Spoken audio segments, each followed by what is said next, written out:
नमस्ते स्वामी जी। नमस्ते जी। स्वामी जी, यदि हम ईश्वर निराकार है उनका ध्यान करते हैं तो क्या हम अपना ही ध्यान नहीं कर सकते? अपना भी कर सकते हैं, स्वयं में आत्मा का अपने भी आप कर को तो सकते ढूंढ हैं। सकते हैं। आत्मा का ध्यान भी होता है, वो भी कर सकते हैं, ईश्वर का भी कर सकते हैं। पर ईश्वर का ध्यान और आत्मा का ध्यान अलग अलग है, दोनों को एक नहीं समझना। ईश्वर अलग वस्तु है, आत्मा अलग वस्तु है। ध्यान हम दोनों का कर सकते हैं। स्वामी जी, जैसे ईश्वर की और आत्मा की समानताएं का लगभग एक जैसी है, कुछ कुछ समानता है, शक्ति अलग है कि कुछ कुछ समानता है, पूरी समानता नहीं है। ईश्वर में और आत्मा में बहुत सारा अंतर भी है। तो कुछ समानताओं के अभ्यास के अपने आत्मा की ही जी अभ्यास करके फिर ईश्वर में यदि जोड़ा जाए तो हाँ, जोड़ सकते हैं, कोई तो दिक्कत नहीं है। सरलता। अंत में तो ईश्वर का ध्यान करेंगे। जी। हाँ या ना? तो सरलता के हिसाब से मैं जो सोच रहा हूँ, जो मेरा अभ्यास भी थोड़ा मैंने बहुत मैंने रहता है। एक प्रश्न पूछा जी। कि आत्मा का ध्यान हमने कर लिया, जी। सरलता के हिसाब से आत्मा का ध्यान कर लिया, फिर बाद में अंत में ईश्वर का ध्यान भी करेंगे या नहीं? जी, करना ही है। करना है ना। हाँ, वो अंतिम लक्ष्य ईश्वर है, आत्मा अंतिम लक्ष्य नहीं है, अंतिम ईश्वर है।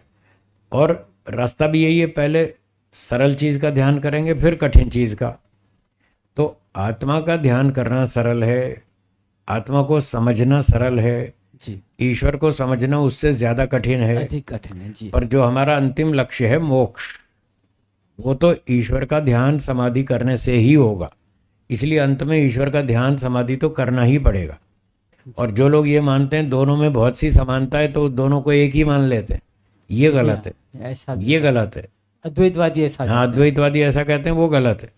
जी। आज हमारी एक वो पॉडकास्ट की रिकॉर्डिंग थी शाम को, उसी पे हमारी खूब चर्चा चल रही थी। एक सज्जन है अपने, कृतेश जी, उन्होंने मुझसे बात से पूछी बहुत सारी, और उन्होंने कहा भाई ये त्रैतवाद, द्वैतवाद, अद्वैतवाद ये क्या चक्कर है? वेद का क्या सिद्धांत है? तो मैंने कहा त्रैतवाद ठीक है। बोले अद्वैतवादी तो उपनिषद में भी अद्वैतवाद शब्द आता है, अद्वैत शब्द आता है, तो फिर उसका ठीक अर्थ क्या है? जब आप कह रहे हैं अद्वैत गलत है तो फिर उसका सही अर्थ क्या है? तो मैंने कहा अद्वैत का अर्थ है ईश्वर जैसा दूसरा कोई पदार्थ नहीं है। क्या बोला, दोहराइए। ईश्वर जैसा कोई दूसरा द्वैत पदार्थ नहीं। ईश्वर जैसा, ईश्वर के तुल्य, ईश्वर के समान कोई दूसरा ईश्वर नहीं है, अथवा ईश्वर के अलावा कोई दूसरा आत्मा भी ऐसा नहीं है जो ईश्वर के तुल्य गुणों वाला हो। अद्वैत का अर्थ है उस जैसा दूसरा नहीं है। और जो लोग अद्वैतवादी हैं वो इसका उल्टा अर्थ करते हैं, वो कहते हैं केवल ईश्वर ही है, दूसरी कोई वस्तु ही नहीं है। ये गलत है। अगर कोई दूसरी वस्तु नहीं है तो ये बताओ, चोर, डाकू, लुटेरे, हत्यारे, आतंकवादी ये कौन है? क्या ये ईश्वर है? ईश्वर ऐसे काम करता है? तो फिर इसका उत्तर दो ना। अद्वैतवादियों के पास कोई उत्तर नहीं है। उनसे हम ये प्रश्न पूछें, चोर, डाकू, लुटेरा, हत्यारा, आतंकवादी कौन है? अब वो फिर बस इधर उधर घुमाएंगे बात को ठीक से उत्तर नहीं दे पाएंगे, क्योंकि उनके विचार मान्यता में ब्रह्म से अलावा दूसरी तो कोई चीज़ है नहीं। और ये हमको प्रत्यक्ष दिख रहे हैं, चोर, डाकू, लुटेरे, हत्यारे, आतंकवादी सब साफ साफ दिख रहे हैं। तो इसका कोई उत्तर नहीं उनके पास, इसलिए उनका अर्थ गलत है। तो वेदों के अनुसार, ऋषियों के अनुसार तीन वस्तु अलग अलग हैं, तीनों के गुण अलग हैं। ईश्वर के गुण अलग हैं, आत्मा के गुण अलग हैं। हाँ, कुछ कुछ समानता तो हर चीज़ में, भिंडी और तोरी में भी कुछ कुछ समानता है। पर कुछ कुछ समानता होने से क्या भिंडी और तोरी एक सब्जी हो जाएगी? एक तो फिर भी नहीं है। तरबूज और केला दोनों फल हैं, फ्रूट के अंतर्गत आते हैं दोनों, तो कुछ समानता तो उनमें भी है। पर क्या आप केले और तरबूज को एक ही फल मान लेंगे? हाँ या ना? ना। तो कुछ कुछ समानता हर चीज में होती है। ये टॉपिक है वैशेषिक दर्शन का।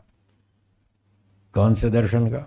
वैशेषिक दर्शन। उसमें बहुत डीप स्टडी है, इस बात को खूब गहराई से समझाया कि दुनिया की कोई भी दो वस्तुएं हो उनमें कुछ ना कुछ समानता होगी और कुछ ना कुछ अंतर भी होगा। जब व्यक्ति केवल समानता को देखेगा तो भटकेगा, भ्रांति में पड़ेगा। ये अद्वैतवादी लोग इसलिए भ्रांति में पड़ गए, इन्होंने आत्मा और परमात्मा में कुछ समानता देख ली और दोनों को एक ही मान लिया और अंतर देखा नहीं, इसलिए भटक गए। तो महर्षि कणाद मुनि जी कहते हैं वैशेषिक दर्शन में कि दो वस्तुओं की समानताओं को भी देखो और उनकी भिन्नताओं को भी देखो, डिफरेंसेस को भी देखो, तो आपको भ्रांति नहीं होगी। ना भ्रांति होगी ना संशय होगा, आपको ठीक बात समझ में आएगी। और केवल समानता देखेंगे तो भ्रांति होगी। अब उन्होंने जीव और ब्रह्म की क्या समानता देखी? ब्रह्म अनादि है, जीव भी अनादि है। ब्रह्म चेतन है, जीव भी चेतन है। ब्रह्म नित्य है, जीव भी नित्य है। अब ये समानता देखी और उन्होंने सोचा जीव ब्रह्म तो एक ही है, और उल्टा सिद्धांत फैला दिया। ये नहीं सोचा कि उसमें अंतर भी तो है। अगर अंतर को देखते तो इस भ्रांति में नहीं पड़ते। अब थोड़ा सा अंतर सुनिए, दोनों में अंतर क्या है? ब्रह्म एक है पर जीव असंख्य हैं। ब्रह्म सर्वव्यापक है और जीव इतना छोटा सा है। ब्रह्म घोटाले करता है, हाँ या ना? और जीव रोज करता है। जीव घोटाले करता है, ब्रह्म घोटाले कभी नहीं करता। वो हमेशा अच्छे ही काम करता है, और जीव कभी अच्छे करता है कभी बुरे करता है। जीव को भ्रांति हो जाती है, हाँ या ना? क्या ईश्वर को भ्रांति होती है? देखो ये अंतर है कितना बड़ा, समझते नहीं लोग। जीव को कदम कदम पे संशय होता है और ईश्वर को संशय होता है? उसको नहीं होता। जीव दुखी होता है, क्या ईश्वर भी दुखी होता है? नहीं होता। अब ये अंतर देखते तो उनको भ्रांति नहीं होती, पर अंतर को नहीं देखा, थोड़ी सी समानता देख ली और फंस गए भ्रांति में। तो इस तरह से भले ही आप जीव का भी ध्यान करें, कोई बात नहीं, ईश्वर का भी करें। योग दर्शन में जीव का ध्यान करने का भी विधान है। संप्रज्ञात समाधि लिखी है या नहीं? योग दर्शन में संप्रज्ञात समाधि है। वितर्क, विचार, आनंद, अस्मिता, श्री प्रफुल्ल जी पढ़िए ना आपने। 4 समाधि संप्रज्ञात। 4 समाधि जो संप्रज्ञात है उसमें चौथी कौन सी? अस्मिता। अस्मिता समाधि में किसकी अनुभूति होती है? जीवात्मा की। तो जो अष्टांग योग में 7वां अंग है ध्यान, और 8वां क्या है? क्या बिना ध्यान के सीधी समाधि हो सकती है? नहीं हो सकती। तो पहले जो संप्रज्ञात समाधि में आत्मा की समाधि करेंगे, अनुभूति करेंगे, तो पहले उसका ध्यान करना पड़ेगा, तभी तो समाधि होगी। तो आत्मा का ध्यान करो, कोई दिक्कत नहीं है, पर उसको ईश्वर का ध्यान नहीं समझ लेना।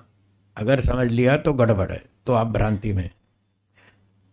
जीव का ध्यान करेंगे, जीव की अनुभूति होगी, वो जीव वाली समाधि है, संप्रज्ञात, अस्मिता नाम है उसका। योग दर्शन पहला चैप्टर 17वां सूत्र है, उसमें चौथे नंबर पे अस्मिता समाधि लिखी है। वो जीव का ध्यान करने के बाद होगी। जब वो संप्रज्ञात समाधि हो गई, जीव की अनुभूति हो गई, फिर उसके बाद हम असंप्रज्ञात समाधि में प्रवेश करेंगे, फिर वहाँ ईश्वर का ध्यान करेंगे और फिर ईश्वर की अनुभूति होगी। तो इसलिए ध्यान में आपत्ति नहीं है, ध्यान भले ही करें, पर दोनों को अलग अलग स्वीकार करें, बस ये बात समझनी है। ठीक है, चलिए।